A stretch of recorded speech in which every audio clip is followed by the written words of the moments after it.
नमस्कार, मैं पायल शुक्ला और आप देख रहे हैं 24 न्यूज। आइए एक नजर डालते हैं महाराष्ट्र की कुछ खास खबरों पर। नवी मुंबई और ठाणे के लाखों रेल यात्रियों के लिए हर दिन का सफर अब परेशानी का सबब बनता जा रहा है। दरअसल ट्रांस हार्बर लाइन पर यात्रियों की संख्या पिछले 10 साल में करीब 4 गुना बढ़ चुकी है, लेकिन हैरानी की बात यह है कि ट्रेनों की संख्या आज भी लगभग वही है। खासकर वाशी ठाणे मार्ग पर रात 11:25 के बाद लोकल सेवा बंद हो जाने से हजारों यात्रियों को भारी दिक्कतों का सामना करना पड़ रहा है।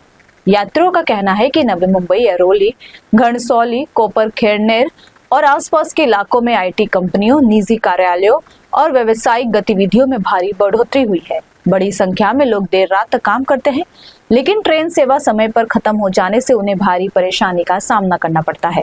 रोजाना हजारों यात्रियों को मजबूरी में महंगे ऑटो, टैक्सी या निजी वाहनों का सहारा लेना पड़ता है। खासकर महिला यात्रियों और देर रात ड्यूटी खत्म करने वाले कर्मचारियों के लिए यह स्थिति और ज्यादा मुश्किल बन जाती है।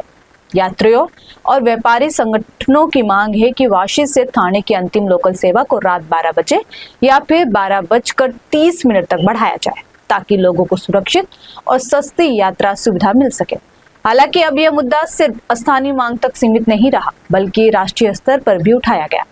दरअसल 20 मई को नई दिल्ली में केंद्रीय रेल मंत्री अश्विनी वैष्णव, रेलवे बोर्ड के चेयरमैन सतीश कुमार और सांसद प्रवीण खंडेलवाल के साथ व्यापार महासंघ कैट के पदाधिकारियों की बैठक में भी ट्रांस हार्बर लाइन पर देर रात लोकल सेवाएं बढ़ाने की मांग प्रमुखता से रखी गई।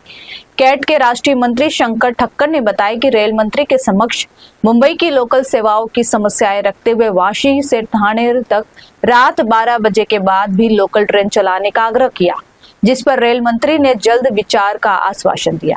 अब देखना होगा कि रेलवे वाशी से रात्रि में सेवा बढ़ाकर लोगों को कब यह सुविधा प्रदान करता है। नवी मुंबई में बड़ी संख्या में लोग ठाणे, कल्याण और अन्य उपनगरों से काम के लिए आते हैं। यहाँ एपीएमसी मंडियों में भी व्यापारी और उनके कर्मचारी भी हजारों की संख्या में ठाणे, मुलुंड, कल्याण, डोंबिवली या अन्य इलाकों से आते हैं। पिछले वर्षों में बड़ी संख्या में नवी मुंबई में आईटी कंपनियों ने अपने कामकाज शुरू किए हैं।